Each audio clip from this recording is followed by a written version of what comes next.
Hello दोस्तों, मैं स्वागत प्रणाम वंदन करती हूँ। आज फिर से एक दर्द भरा बेटी विवाह गीत है। आप लोग सुनिएगा और कैसा लगेगा ज़रूर बताइएगा। बेटी के जन्म पे माँ को कितना दर्द सहना पड़ता है, कितने ताने सहने पड़ते हैं, ये उसी पर गीत है। आप लोग सुनिएगा। बेटी विवाह गीत यानी बेटी जन्म गीत।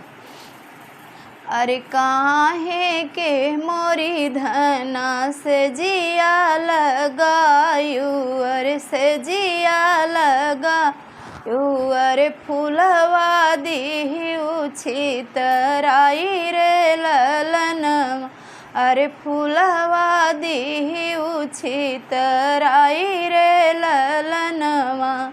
अरे काहे के मोरी धना से जिया लगायू, अरे से जिया लगायू, अरे फूलवा दीहू छितराई रे ललन, अरे फूलवा दीहू छितराई रे ललनवा।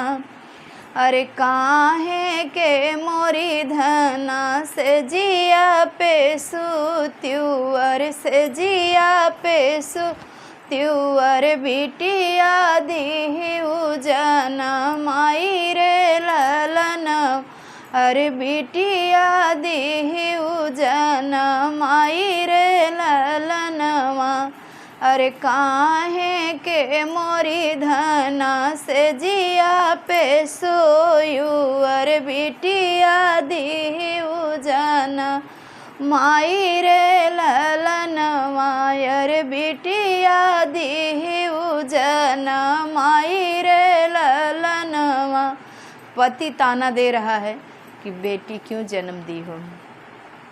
अरे निदिया के मातल पिया से जिया लगाए, अरे से जिया लगाए, अरे फूलवा दी है बिखराई रे ललनवा।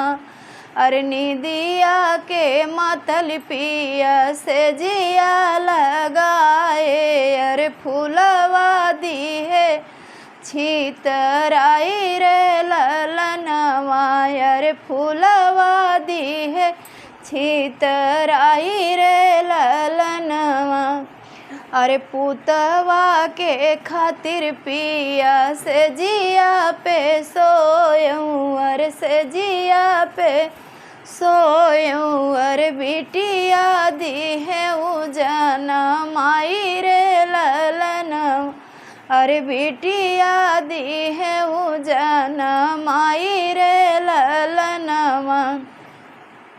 अरे सासु ननदिया दिया नाही बारई, दिया नाही बारई, अरे पिया बैठे मुहावा फूलाई रे ललन, अरे पिया बैठे मुहावा फूलाई रे ललनवा, अरे पिया बैठे मुहावा फूलाई रे ललनवा।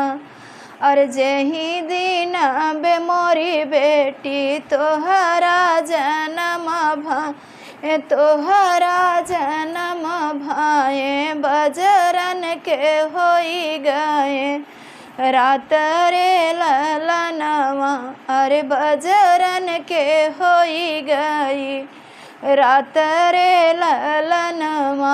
अरे जेही दिन मोरी बेटी तोहरा जन्म भाए, तोहरा जन्म भाए, बजरन कटी गई रात रे ललनवा।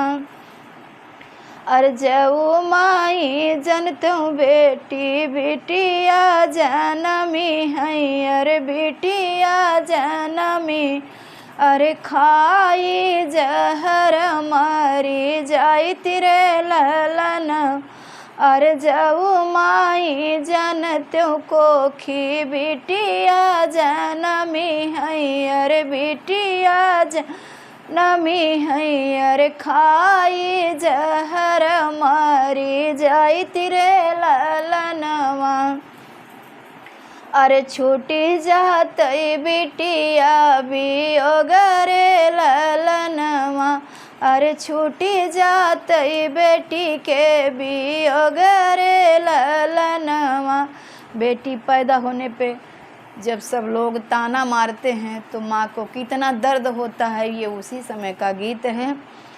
इतनी बचन सुनी बेटी हो कावनी देई, बेटी हो कावनी देई। इतनी बचन सुनी बेटी हो कावनी देई। अरे बेटी हो कावनी देई। दिहलीनी पलटी जवाब रे ललनवा। अरे दिहलीनी पलटी जवाब रे ललनवा। अरे सुना माई अरज हमार रे ललन। अरे सुनिल माई अरजी हमार रे ललनवा। अरे हमारे जन्म ले माई बड़ा दुख पवलू। अरे बड़ा दुख पवलू। अरे काहे नाही दिहलू मुआई रे ललनवा। अरे हमारे जन्म ले माई बड़ा दुख पवलू। अरे बड़ा दुख पवलू। अरे काहे नाही दिहलू मुआई रे ललन। अरे काहे नाही दिहलू मुआई रे ललनवा। कैसा लगा ये दर्द भरा बेटी जन्म विवाह गीत? आप लोग पूरा फुल आवाज करके सुनिएगा और अपना आशीर्वाद दुलार देते रहिएगा। धन्यवाद।